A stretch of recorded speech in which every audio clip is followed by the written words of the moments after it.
Hello दोस्तों, क्या हालचाल आपके। Myself C Nitin Rajpal, faculty at Rudra education and training hub. Upcoming exam के लिए एक पॉजिटिव एनर्जी और सफलता का मूल मंत्र क्या होना चाहिए, इसके ऊपर हम बात करेंगे। और आज हम बात करेंगे उन सभी स्टूडेंट की जो जून 22 एग्जाम में क्लियर नहीं कर पाए, उसके पीछे कारण क्या है वो भी हम बात करेंगे।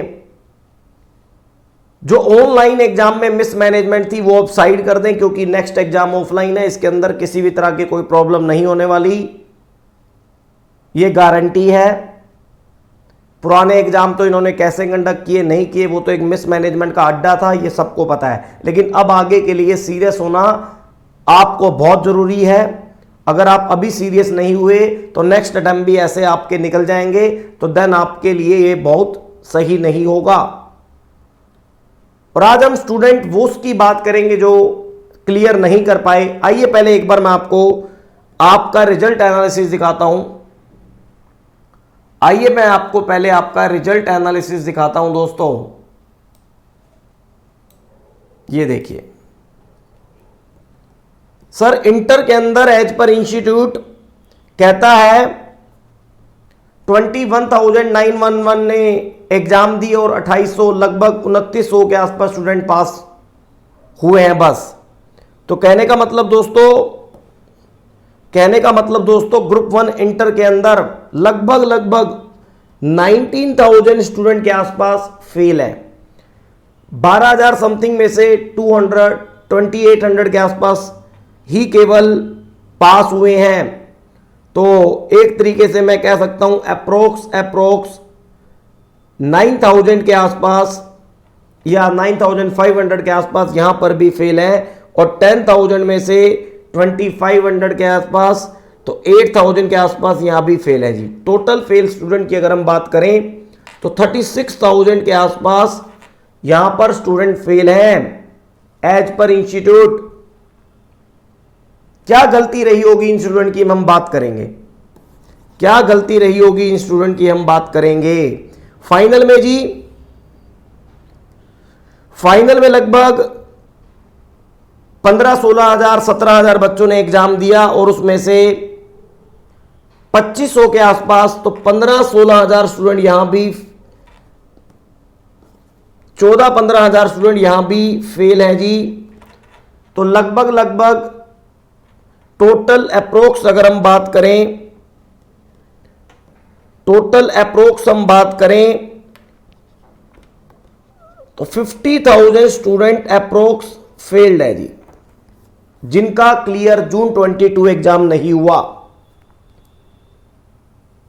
अब यहां पर बात निकल के आती है कि जो पास हुए उनमें ऐसा क्या था, और जो पास नहीं हुए, मिसमैनेजमेंट को साइड करते हुए उसमें जो पास नहीं हुए उनमें क्या कमी रह गई होगी, उसकी एक ओवरऑल बेसिस पे बात करते हैं, जो मुझे स्टूडेंट से बात करके पता चली लास्ट 2-3 डेज में। देखो जी, पहला फैक्टर बात हुई कोचिंग।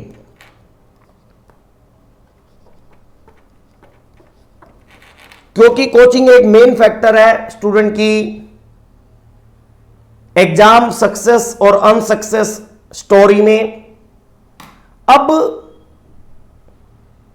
मैंने देखा कि हमारी कोचिंग हो या और किसी की भी कोचिंग हो, सबने अपने पास वाले स्टूडेंट को तो दिखा दिया, लेकिन किसी ने यह नहीं बताया कि ये जो 50,000 स्टूडेंट हैं ये किसके हैं।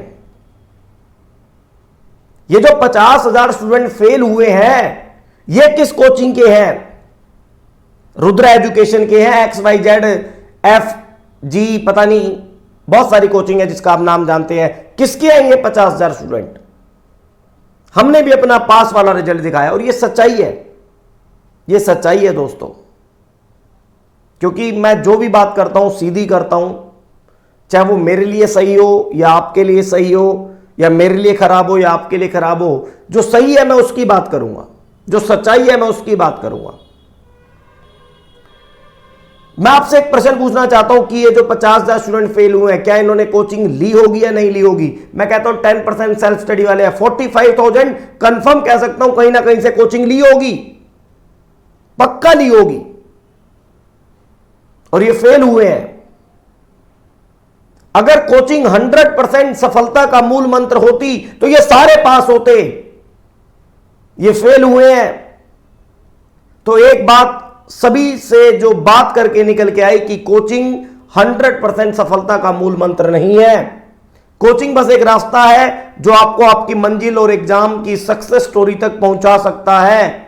बस ये देखना पड़ेगा कि जो कोचिंग हमने ली है उसके अंदर हमारे इंस्टीट्यूट का मटेरियल के एक एक कॉन्सेप्ट, एक एक लाइन, एक एक क्वेश्चन, एक एक कॉन्सेप्ट कवर है या नहीं है। बस इतना आपको कोचिंग चेक करानी है।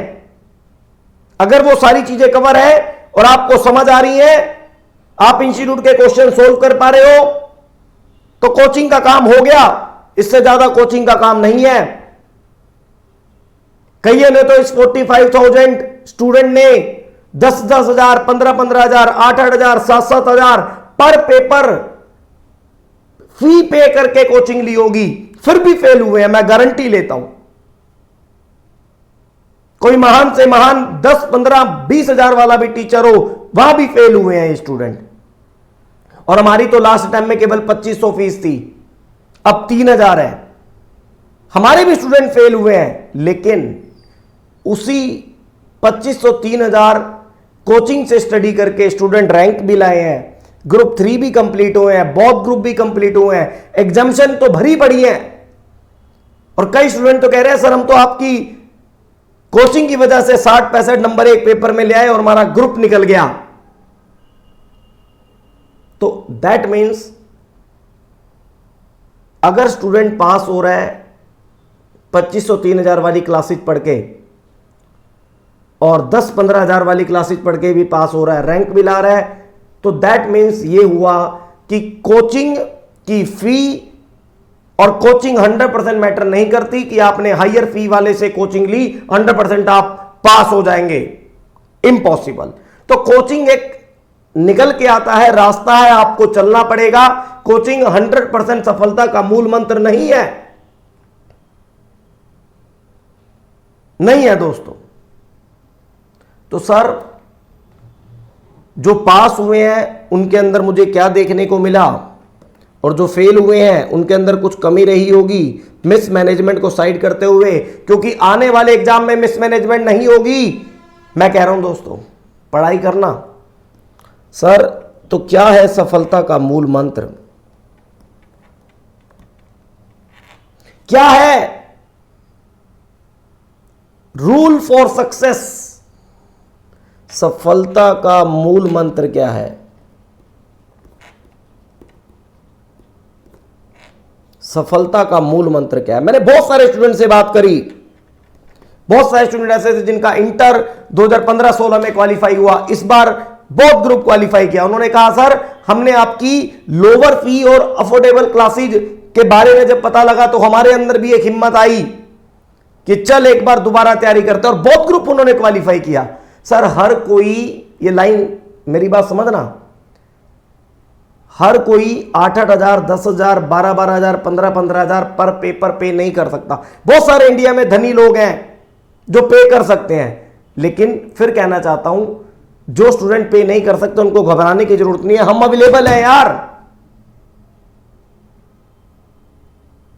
स्टूडेंट हायर फी पे करके भी फेल होते हैं, वहां भी पास होते हैं, यहां पर भी फेल और पास। सफलता का मूल मंत्र क्या है दोस्तों, उसके साथ काम करो। कोचिंग के साथ साथ इन सफलता के मूल मंत्र को जरूर अपनाओ, जो मेरे को सभी पास आउट स्टूडेंट से बात करके पता लगा और फेल वाले स्टूडेंट से बात करके पता लगा कि उनमें क्या कमी रही जो फेल हुए हैं।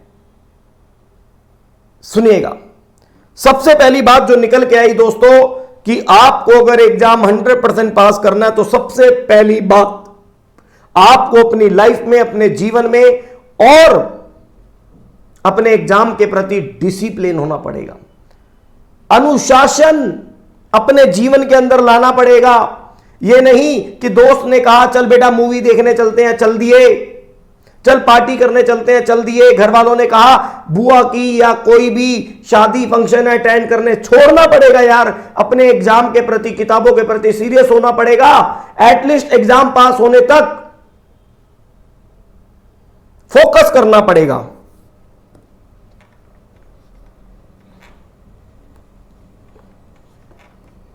यस दोस्तों, सबसे पहला फैक्टर है अनुशासन। अपनी लाइफ में यह अनुशासन बनाना बहुत जरूरी है, क्योंकि सिलेबस बहुत ज्यादा है। जब तक आप खुल के स्टडी उसके ऊपर नहीं करेंगे, अनुशासन के साथ डेली बेसिस पे सीरियस नहीं होंगे, तो प्रॉब्लम है दोस्तों। और मैं फिर कहना चाह रहा हूं, नेक्स्ट अटेम्प्ट ऑफलाइन एग्जाम में मिस मैनेजमेंट नाम की कोई चीज भी आपको देखने को नहीं मिलेगी, ये मेरी गारंटी है।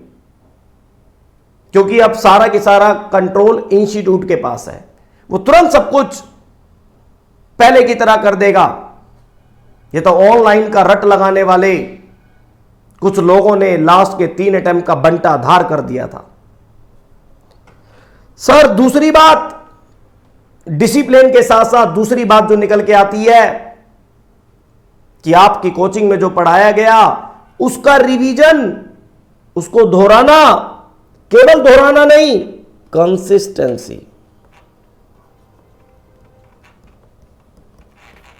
कंसिस्टेंसी का मतलब आपको डेली बेसिस पे, ये नहीं अब पढ़ लिए फिर सीधा लास्ट के एग्जाम के हफ्ते में पढ़ेंगे, नहीं, कंसिस्टेंसी स्टडी में लानी पड़ेगी। सर बस कोचिंग के अंदर ये चेक कर लो कि मेरे स्टडी मटेरियल के अकॉर्डिंग सिलेबस पूरा है या नहीं है। स्टडी मटेरियल में लिखेगा गया एक एक टॉपिक कोचिंग में कवर है या नहीं है।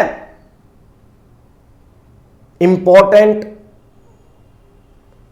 More important, less important professional exam में कुछ नहीं होता। जो स्टडी मटेरियल में है वो एग्जाम में आ सकता है। दैट मीन्स मतलब यही है, आपको पूरा की पूरा स्टडी मटेरियल पढ़ना पड़ेगा, समझना पड़ेगा। एग्जाम में अगर घुमा फिरा के चीजें भी आ जाए तो आप उसे अटेम्प्ट करने के लायक रहें। इतना कॉन्फिडेंस अपनी लाइफ में डिसिप्लिन और कंसिस्टेंसी स्टडी करके लाना पड़ेगा।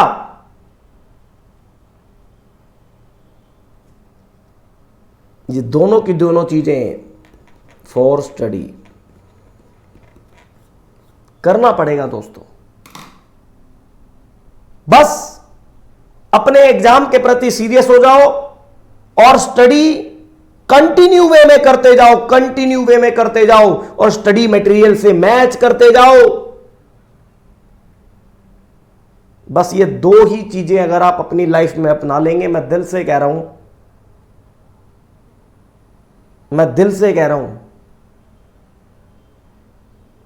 दुनिया में भगवान ने सभी को 2 हाथ, 2 आंखें, 2 पैर, एक्सेप्शनल साइड कर दें भेजा है सर। मैं अगर कोचिंग की बात करूं ना, मैं 3,000-2,500 फीस वाला बड़ा हूं, ना कोई 10,000 15,000 फीस वाला बड़ा है। बड़ा वो है जिसने अपनी लाइफ में अपनी सक्सेस के प्रति डिसिप्लिन और कंसिस्टेंसी मेंटेन कर ली यार। मैं खुद आपके एग्जाम देने नहीं जाऊंगा, 10,000 8,000 15,000 वाले आपके एग्जाम देने नहीं जाएंगे। एग्जाम आपको खुद देना है यार। खुद आपको ये स्टडी किताबें सामने रख के पढ़ना पड़ेगा और लग जाइए। मेरा मानना है कि आप अपने लिए मोटिवेट होइए, स्टडी कीजिए और पास की कैटेगरी में आइए और आगे बढ़िए। यही मेरी आपके लिए शुभकामना है। मैं आपका दोस्त नितिन राजपाल। टाटा, बाय बाय दोस्तों।